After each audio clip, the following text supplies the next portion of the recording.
Glandular forms of epithelium. Glands are comprised of epithelial cells specialized to synthesize and secrete a product of some type.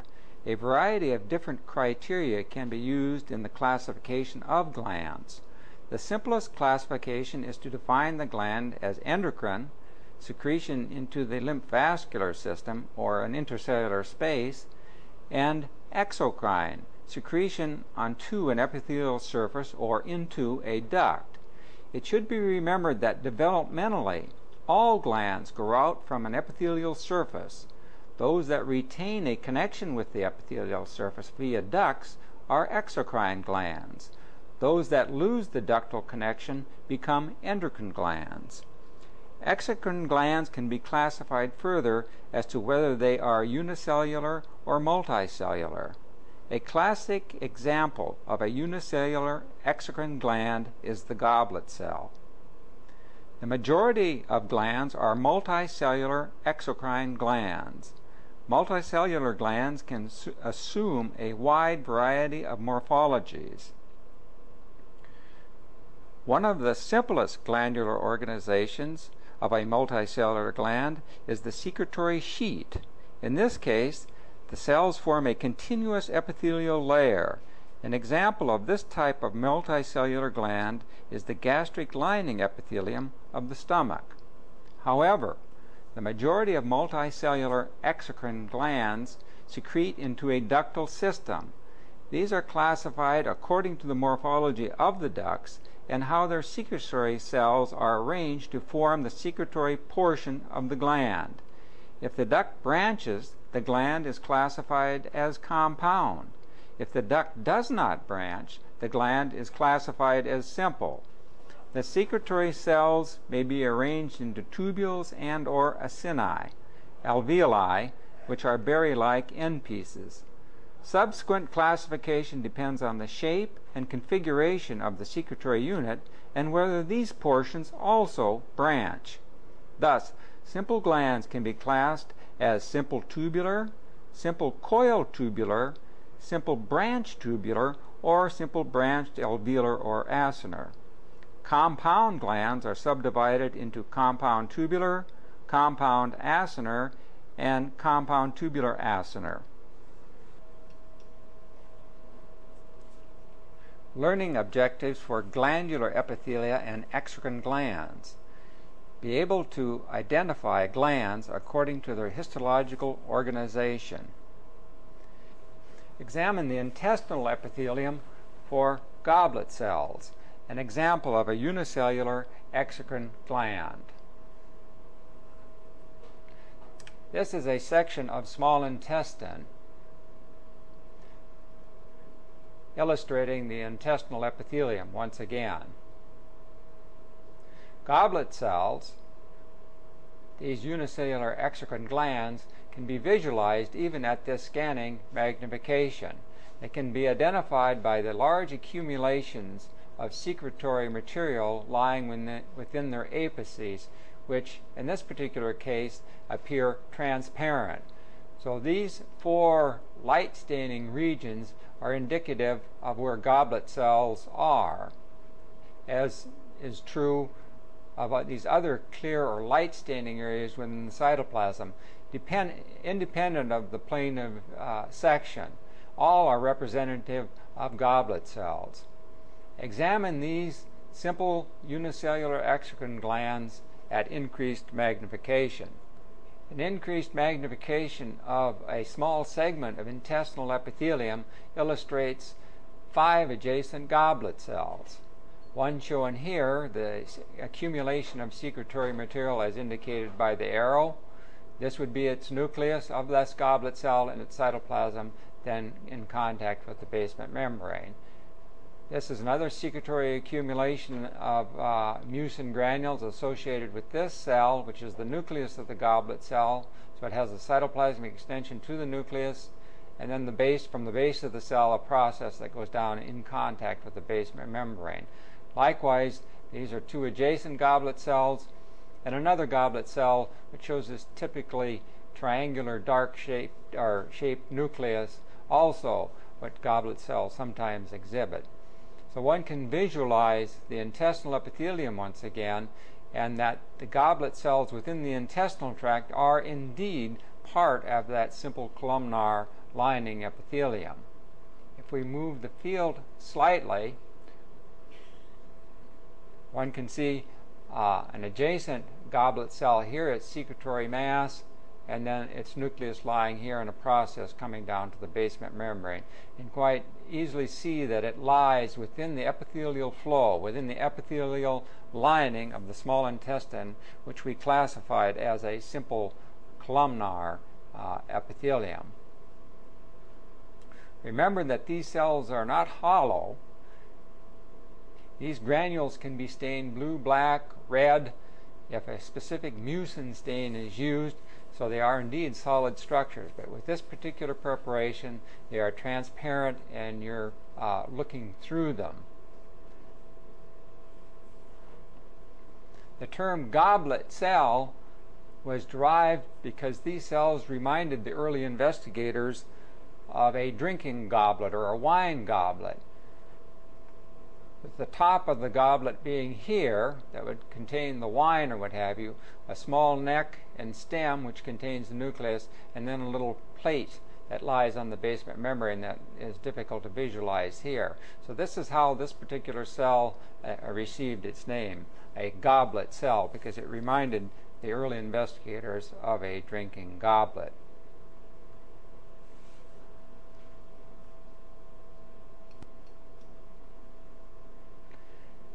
Now examine a section of paraffin-embedded material from the trachea, again for goblet cells, these unicellular exocrine type glands.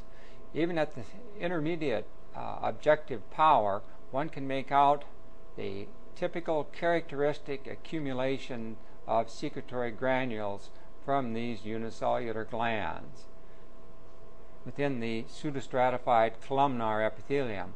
Once again, they are part of the epithelial lining in this particular region. Examine these cells once again at increased magnification. These are the goblet cells as seen at increased magnification in a paraffin-embedded preparation. Cilia on the ciliated pseudostratified columnar epithelium from the trachea are clearly visible on this particular section, though the goblet cells are more difficult to discern and are hidden within the epithelium, but are clearly identified by their accumulations of secretory material. The nuclear profile of this particular accumulation located here, and it will have a small process that makes its way to the basement membrane. Likewise, this goblet cell here, sandwiched between other epithelial cell types, the secretory material being here, the nuclear profile being at this location, as indicated by the pointer, with a small cytoplasmic process in contact with the basement membrane.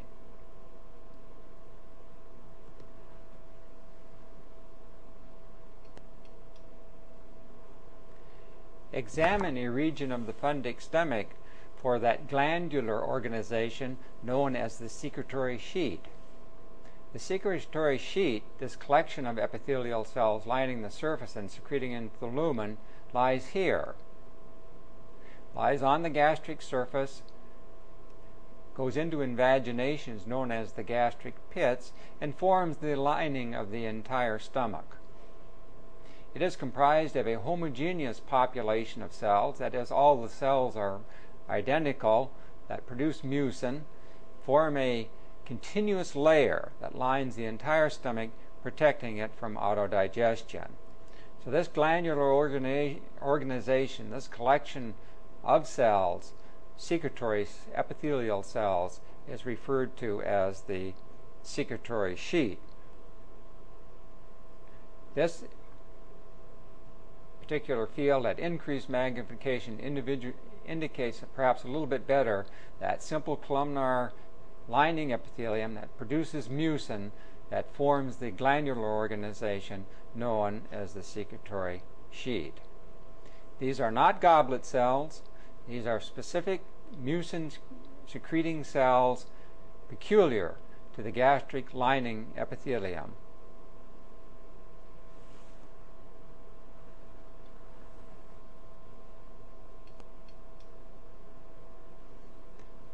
Examine a section of colon for simple tubular intestinal glands or the crypts of Lieberkühn. The lumen of the colon is located here. The epithelial surface, which is a simple columnar epithelial type, lines the lumen and invaginates at various points along its surface. These invaginations of epithelial cells form these simple tubular glands known as the intestinal glands or the crypts of Lieberkühn. A single monolayer of epithelial cells in the form of a tubular invagination, as seen and indicated by the pointer. Another lies here. These are cut parallel to the long axis of the gland itself.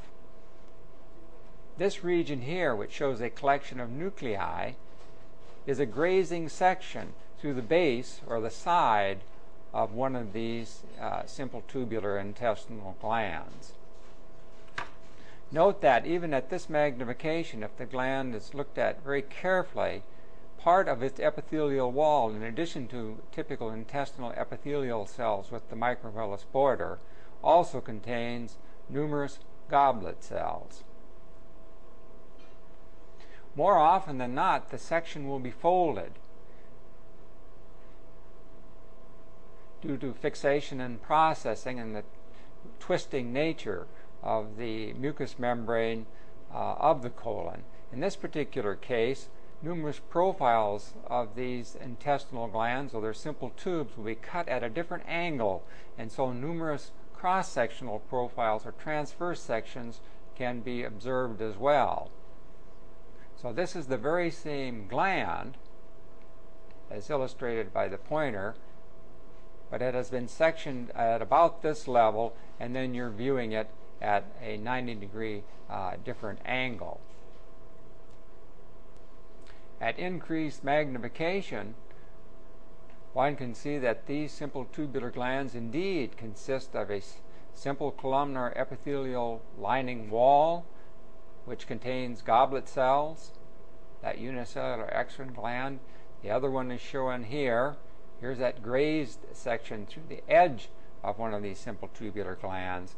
And if the field is moved slightly over, or the tissue has folded upon itself or folded over at a different angle, each one of these profiles is one of those simple tubular glands, but seen in cross-section.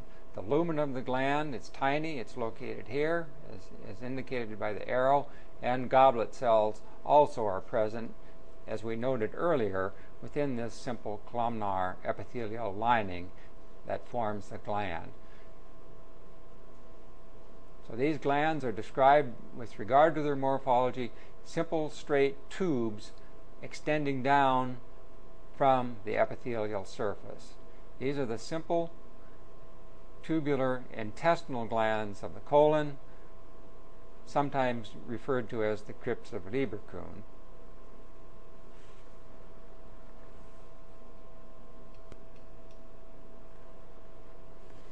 Examine a section of small intestine for the simple tubular intestinal glands or these crypts of Lieberkühn. This is the mucosal surface of a segment from the small intestine. These large finger-like projections sticking out into the intestinal lumen, which lies here, are termed intestinal villi.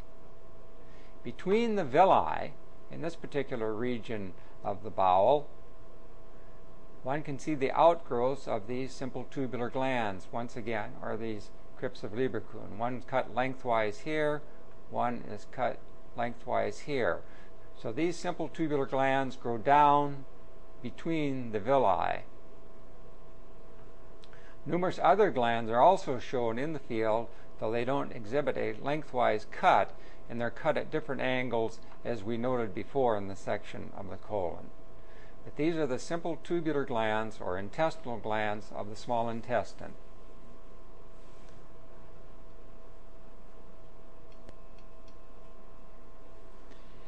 Examine a section of skin, thin skin, for eccrine sweat glands and sebaceous glands.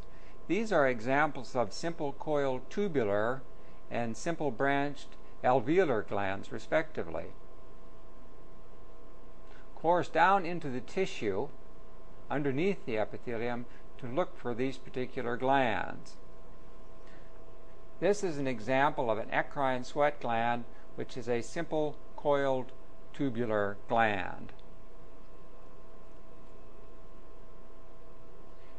A simple coiled tubular gland seen at increased magnification, with a duct entering here as indicated by the pointer. The gland then coils upon itself, much like a snail shell, or if one can envision a spaghetti strand wound on a fork and then a section taken through it, the numerous profiles one would get through such a configuration. But this is a single tube. It's a simple coiled tubular gland. And in this particular case specifically, it is an eccrine sweat gland.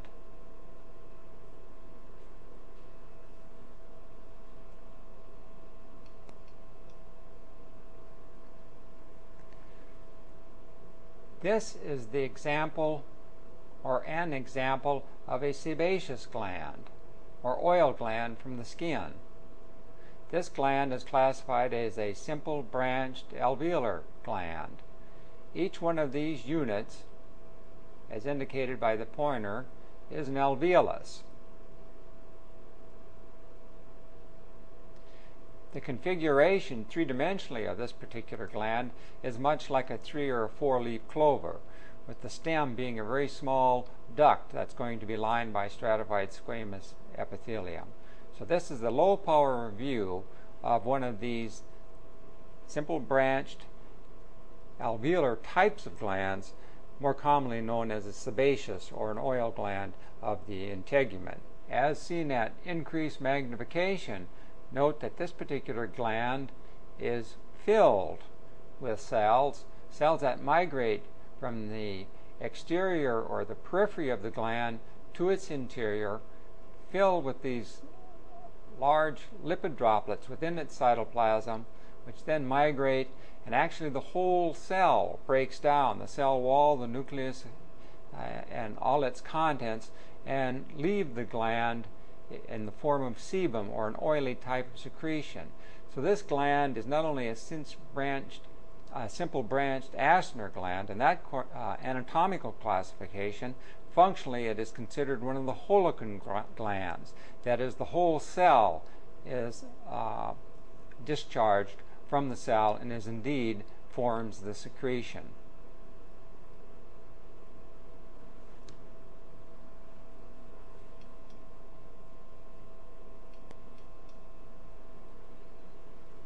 Once again, looking at the section of thin skin, one can compare the morphologies of the two glands associated with thin skin and look at the different morphologies. This is an eccrine sweat gland. It is a simple coiled tubular gland, as one can see by its morphology. Also within the field, but not cut through the center of the gland, you can see several alveoli of the sebaceous glands filled with those frothy-like cells. So this would be a section through the end of an alveolus. There's another one located here, one here, and one here. But even without having a section through the center of the gland, as it were, one can easily recognize and distinguish sebaceous glands from eccrine sweat glands simply by their morphology. This particular structure, that's the arrow, and as we move through the field, for those that are interested, is a hair follicle, and you can see the little bulb of the hair and the papillae in the growth area of this particular hair, as indicated by the pointer. We will consider these when we deal with the integument or skin.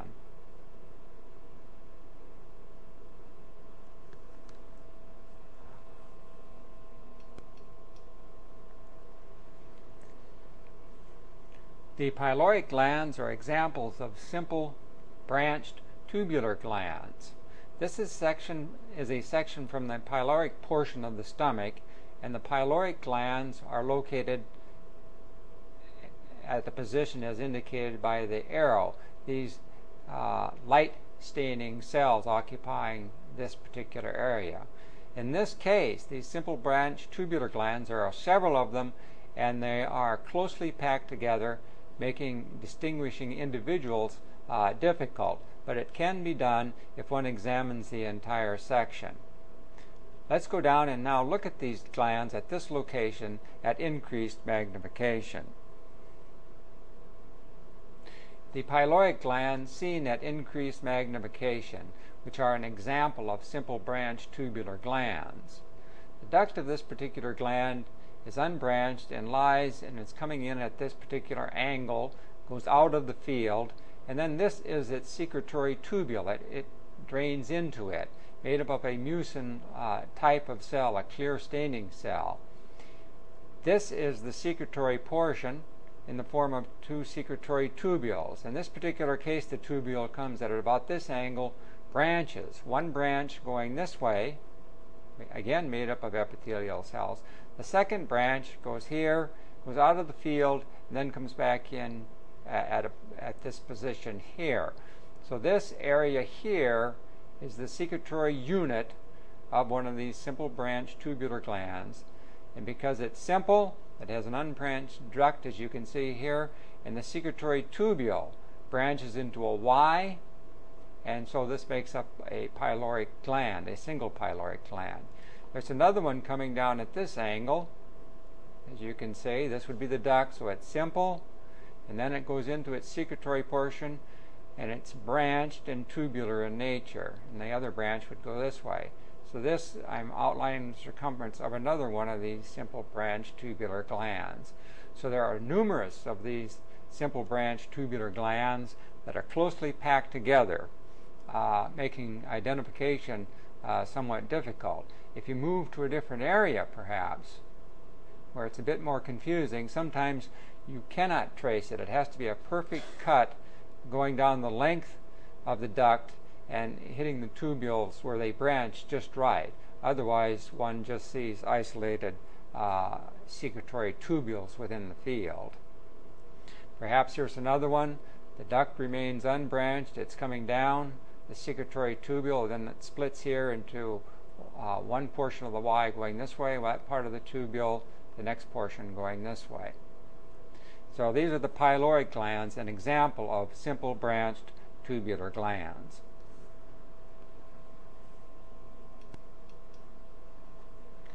An example of a compound tubular gland are the duodenal glands or Brunner's glands found in the small intestine, the duodenum of the small intestine. In this particular case, the duct is lined by a mucus-secreting epithelium which enters the glandular substance and then divides. So one portion of the duct is coming off the main duct going in this direction.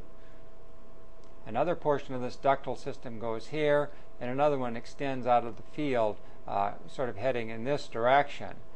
From this ductal lining epithelium come several adjacent and surrounding secretory tubules.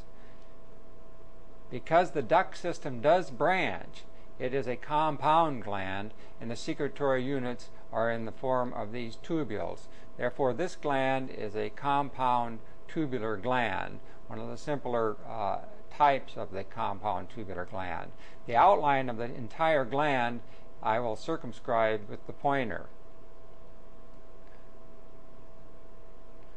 So this is an individual duodenal gland or Brunner's glands, an example of a compound tubular gland.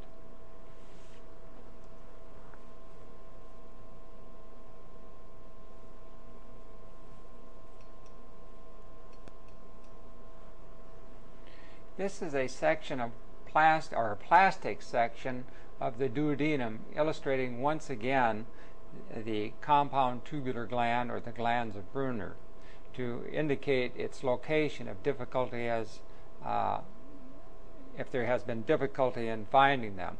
These are the intestinal villi, covered by an intestinal epithelium with goblet cells. These small tubular structures are the crypts of Lieberkühn, or the intestinal glands, those simple tubular glands we viewed earlier. And down beneath this and within the wall of the duodenum itself, one can see these mucus-secreting glandular-like structures. These are Brunner's glands. One can be visualized here with its duct emptying into the intestinal lumen. It's sending a branch over here, and the ductal system then branches here, and its secretory tubules are located in this direction. Let's examine this one briefly at increased magnification. This is that Brunner's glands once again seen at increased magnification. The duct coming at this direction, you can see it's branching quite high with a little group of tubules coming from this particular branch. And if we follow it down just slightly, you can see the duct gives an indication of branching here, which is giving rise to this group of tubules. The duct then continues here and gives rise to the tubules in this particular area. So this is the circumference, roughly, of this particular Brunner's gland or duodenal gland, an example of a compound tubular gland. This gland is difficult to work with because the epithelium lining the ductal system as well as the secretory units is quite similar in that it's a mucin-secreting epithelium. So it's very difficult to work with, and one uses the width of the lumen of the ductal system in comparison to the secretory tubules located down here as an indication of what is duct and what is secretory tubule. So this is one of the more difficult ones, though it gives you a pretty good architecture of what is meant by a compound tubular gland.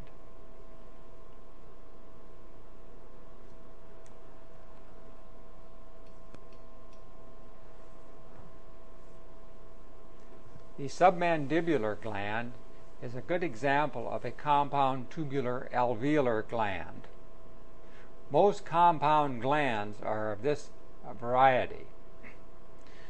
Even with the scanning objective, one can make out a huge gland with ducts of various sizes, a major excretory duct here, intralobular ducts at this particular location because they are so named because they lie within lobules. Just by this profile alone, one can visualize if this is the ductal system, which it is here, these light profiles as indicated by the pointer. This is a compound gland because the duct has branched or is branching. These units within the background form the tubules and acinar units of the gland. They consist of two varying types of epithelium.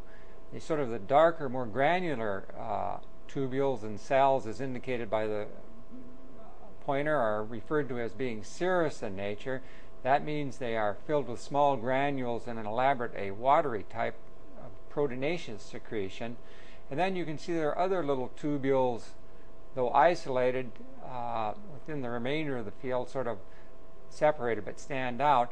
These are made up of mucin-secreting cells or mucus cells, characteristic of the submandibular gland. Let's examine these features at increased magnification. Looking at the submandibular gland with just an intermediate objective, one can make out serous tubules, epithelial tubules that are made up of serous cells, and then the mucin or mucus tubules, these light staining ones in the background. These particular profiles with the round lumina are portions of the ductal system. So as one moves the field slightly, one can see the number of profiles and the branching nature of the ductal system. Therefore, it is definitely a compound gland, and one can visualize then the tubules and acinar units, these berry-like endings of the remainder of the gland, therefore satisfying the definition of a compound tubular acinar gland. This particular gland is also known as a mixed gland because it has both serous and mucus type of cells associated with it. If we go up slightly in magnification, increase the magnification slightly, and get a different bit of a field. This particular section is a cross section through a mucus tubule. The lumen is located here. So each one of these pyramidal shaped structures is a mucus cell. The mucin granules usually remain unstained with this particular preparation, an H&E preparation, and the nucleus oftentimes is confined to the base of the cell. Unlike the serous cells, which make up a tubule such as this, which the nucleus is sort of round, perhaps we should make choose the tubule here, where the nucleus is round, and at increased magnification you can see it is filled with numerous secretory granules. This particular profile of this meandering structure is one of the ducts once again. So this is submandibular gland and an example of a compound tubular acinar form of gland.